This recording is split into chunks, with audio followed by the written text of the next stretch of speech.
Hello friends, circle of education welcomes you. हम modern author TS Elliot को कर रहे हैं, जिसके ऊपर 4 वीडियोस ऑलरेडी चैनल पे अपलोड हो चुकी हैं। अगर आपने अब तक वो वीडियोस नहीं देखी हैं तो चैनल की प्लेलिस्ट में जाके चेक कर ले। तो टीएस इलियट की लास्ट वीडियो में हमने उनकी पोयम प्रिल्यूड्स और पोर्ट्रेट ऑफ अ लेडी को डिस्कस किया था, जो कि उनकी पहली poem collection Prufrock and other observations से थी। आज के इस वीडियो में हम इनका जो सेकंड पोएम का कलेक्शन था पोएम्स 1920, इसमें से कुछ इंपॉर्टेंट पोएम्स को डिस्कस करेंगे।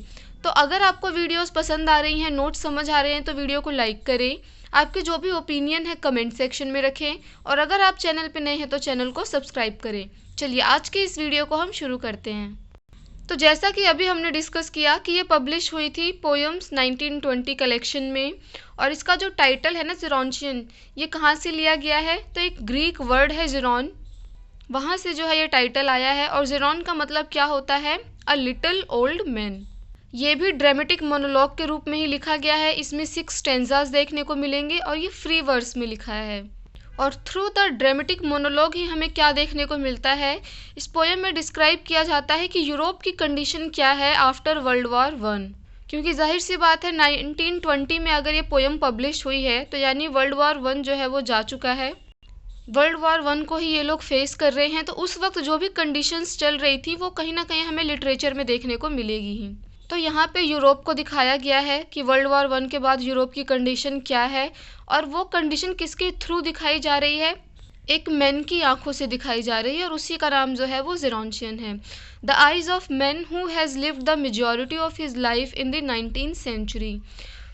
एक ऐसा व्यक्ति जिसने अपनी लाइफ की जो है मेजॉरिटी वो 19th सेंचुरी में जी है, तो उसकी आंखों के थ्रू ही जो है हमें यूरोप दिखाया जा रहा है इस पोएम में वर्ल्ड वॉर के बाद।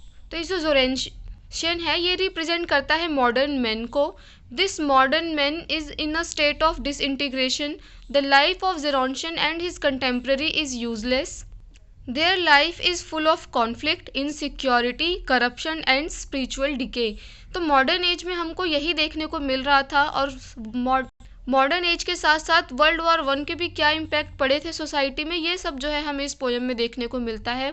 कि अब जो है लोग वो खुद को यूजलेस फील करने लगे हैं। उनको समझ नहीं आ रहा है कि उनकी लाइफ में क्या चल रहा है। कॉन्फ्लिक्ट देखने को मिलता है, वो इनसिक्योर फील कर रहे होते हैं अपनी लाइफ को लेकर के, क्योंकि चीज़ें बहुत सी अब बदल चुकी होती हैं। और साथ ही साथ सोसाइटी में करप्शन और स्पिरिचुअल डिके जो है हमें देखने को मिलता है। इलियट का मानना है कि सिविलाइजेशन जो है, जो मानव सभ्यता है, वो सिर्फ कैसे बचाई जा सकती है अगर लोगों का विश्वास जो है वो फिर से क्रिश्चियनिटी में वापस आ जाए। क्योंकि मॉडर्न एज में हमें क्या देखने को मिलता है कि लोगों का ना धीरे धीरे धर्म पर से विश्वास जो है उठने लगता है, वो भगवान पर से विश्वास उनका उठने लगता है। तो इलियट का मानना है the loss of faith in Christ is responsible for the degeneration of civilisation. कि हमारा विश्वास जो है धर्म से, भगवान से जो उठा है, यही रिस्पॉन्सिबल है डीजनरेशन ऑफ सिविलाइजेशन। पोएम की थीम की बात करें अगर, तो poem discusses theme of religion, sexuality and other general topic of modernist poetry.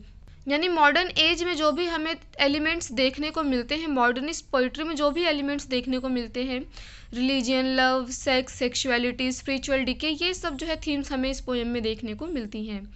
तो जब इलियट जब इस पोएम को लिख रहे थे तो उन्होंने सोचा था कि इस पोएम को ये प्रीफेस की तरह यूज़ करेंगे द वेस्टलैंड में, बट इन्होंने ये आइडिया ड्रॉप कर दिया और इस पोएम को इंडिविजुअल ही पब्लिश किया। पोएम जो है एक एपिग्राफ के साथ स्टार्ट होती है, और वह एपिग्राफ कहाँ से लिया गया है? शेक्सपियर का प्ले है मेजर फॉर मेजर, वहाँ से इन्होंने एपिग्राफ लिया है, ये आपको याद रखना है। और वो क्या है? Thou has nor youth nor age but as it were an after dinner sleep dreaming of both. कि तुम्हारे पास ना अब यूथ बचा है ना एज बची है, और ये किसके समान है? जैसे डिनर के बाद जो है हम सोने चले जाते हैं और सपने देखते हैं दोनों के। चलिए मूव करते हैं नेक्स्ट वर्क की तरफ। विस्पर्स ऑफ इमोरैलिटी है ये। तो विस्पर्स ऑफ इमोरैलिटी जो है, इसमें हमें कुछ पॉइंट्स ही देखने हैं जो इम्पोर्टेंट हैं। कि इसका जो टाइटल है वो विलियम वर्ड्सवर्थ की पोएम इमिटेशन ऑफ इमोरैलिटी से लिया गया है। ये पोएम 2 सेक्शन में डिवाइड है, और दोनों ही सेक्शन में 4-4 स्टैंजास देखने को मिलेंगे। फर्स्ट सेक्शन में हमें फिलॉसफी देखने को मिलेगी, या statement in regards to death. और साथ में ही हमें देखने को मिलेगा कि इलियड जो है वो होमेज पे करते हैं जैकोबियन राइटर्स को। वो राइटर्स कौन से हैं? Webster and Jordan. और सेकंड सेक्शन में जो है हमें लव एंड सेक्स की थीम देखने को मिलेगी। इस पोएम में खाली यही इंपॉर्टेंट पॉइंट्स हैं जो आपको याद रखने हैं। चलिए मूव करते हैं नेक्स्ट वर्क की तरफ। Sweeney among the nightingales. तो ये इस कलेक्शन की सबसे इम्पॉर्टेंट पोएम है। इसको हम थोड़ा सा डिटेल में करेंगे। स्वीनी अमंग द नाइटिंगेल्स जो है कंपोज किया गया था 1918 में और ये पब्लिश हुआ है पोएम्स 1920 वाले कलेक्शन में ही। It contains 40 lines which means 10 quatrains. वो जो 4 लाइन्स का स्टेंजाज होता है। बात करें अगर इसके टाइटल की तो इसका टाइटल टी.एस. इलियट ने लिया है। एलिजाबेथ बैरेट ब्राउनिंग की पोयम थी बियांका अमंग द नाइटिंगेल्स, वहाँ से जो है टी.एस. इलियट ने इसका टाइटल लिया है। The poem is written on the mock heroic pattern like Rape of the Lock by Alexander Pope. कि इस पोयम को भी उसी पैटर्न में लिखा गया है जिस तरीके से अलेक्जेंडर पोप ने रेप ऑफ लॉक लिखा था। रेप ऑफ द लॉक कभी ना कभी आपके सिलेबस में लगी होगी, आपने पढ़ा होगा तो आप इसको रिलेट कर पाएंगे। तो इस टाइटल में स्वीनी क्या है? एक पर्सन है, एक मेल कैरेक्टर है।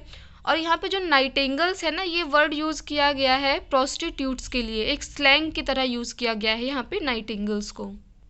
इस पोयम में भी एक एपिग्राफ है और वो जो एपिग्राफ है ना इस पोयम का, वो कहाँ से लिया गया है? एक ग्रीक ट्रेजिडी है, उसमें एक कैरेक्टर है एगामेम्नन। तो वो जब मर रहा होता है ना तो वो चीख रहा होता है, चिल्ला रहा होता है दर्द से।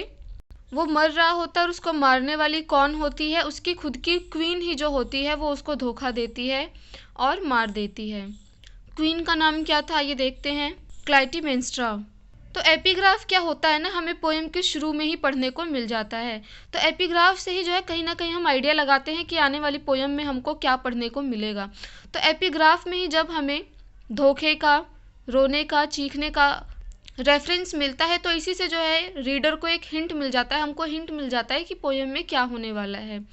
तो दस epigraph hints at a plot of mischief and betrayal.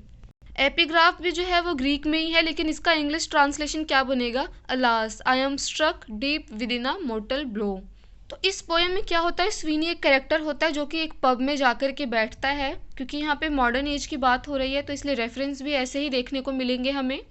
तो जब वो पब में जाता है ना तो वहाँ का एटमॉस्फेयर जो है बहुत ज़्यादा कोल्ड देखने को मिलता है हमको। तो एटमॉस्फेयर को देख करके हमको लगता है ना कि कुछ ना कुछ यहाँ पे गलत होने वाला है। और स्वीनी भी कहीं ना कहीं ये चीज़ें समझ रहा होता है लेकिन वो इग्नोर कर रहा होता है। उसकी खुद की ही पर्सनैलिटी जो होती है वो डाउटफुल होती है। उसको शौक होता है, उसको पसंद होता है क्या? Wine and women. उसको वाइन एंड विमेन का शौक होता है। उसकी खुद की जो पर्सनैलिटी है कैसी है? वो हाई एनिमल स्पिरिट रखने वाला है। ही represents a modern man who is sexually degraded and culturally uprooted. कि वो सेक्सुअली बहुत ज़्यादा डिग्रेडेड है, उसके अंदर हमें जानवरों वाली प्रवृत्ति देखने को मिलती है, बहुत ज़्यादा हाई स्पिरिट देखने को मिलती है। और कल्चरली क्या है? वो अपरूटेड है, अर्बन पर्सन है, स्पिरिचुअल बेयरनेस है उसके अंदर। और स्वीनी को क्या पसंद है? Sweeney loves violence and sex to the extreme. कि वो एक्सट्रीम लेवल तक वायलेंस और सेक्स को लेकर के जाता है। आगे ही इसी पोएम में हमें देखने को मिलता है जो 2 प्रोस्टिट्यूट्स होती हैं वो ट्राई करती हैं स्वीनी को सेड्यूस करने का, और साथ ही साथ बैकेट में ये प्लान बना रही होती हैं कि हमें स्वीनी को मारना है। और इसी प्लॉट के साथ जो है ये पोएम मूव करती रहती है। तो ओवरऑल जो है हमें यही सब इस पोएम में देखने को मिलता है। इसमें काफ़ी सारे सिम्बल्स और रेफरेंस देखने को मिलते हैं हमें पोएम में, जो कि रीडर को इंडिकेट कर रहे होते हैं कि आने वाला टाइम जो है वो ख़राब होने वाला है और स्वीनी जो है उसकी डेथ होने वाली है। कुछ ना कुछ उसके अगेंस्ट में प्लॉट किया जा रहा है। और इसी के साथ जो है ये पोएम कंप्लीट हो जाती है। तो आज की इस वीडियो में हमने ये 3 पोएम डिस्कस करी हैं जिसमें जो भी इम्पोर्टेंट पॉइंट्स थे वो हम कवर कर चुके हैं। तो आज की इस वीडियो को हम यहीं कंप्लीट करते हैं। अपकमिंग वीडियोस में हम इनके अदर इम्पॉर्टेंट मेजर वर्क को जो है डिटेल में डिस्कस करेंगे। तो अगर आपको वीडियोस पसंद आ रही हैं, नोट्स समझ आ रहे हैं तो वीडियो को लाइक करें। आपके जो भी ओपिनियन है कमेंट सेक्शन में रखें और अगर आप चैनल पर नए हैं तो चैनल को सब्सक्राइब करें। Thanks for watching this video.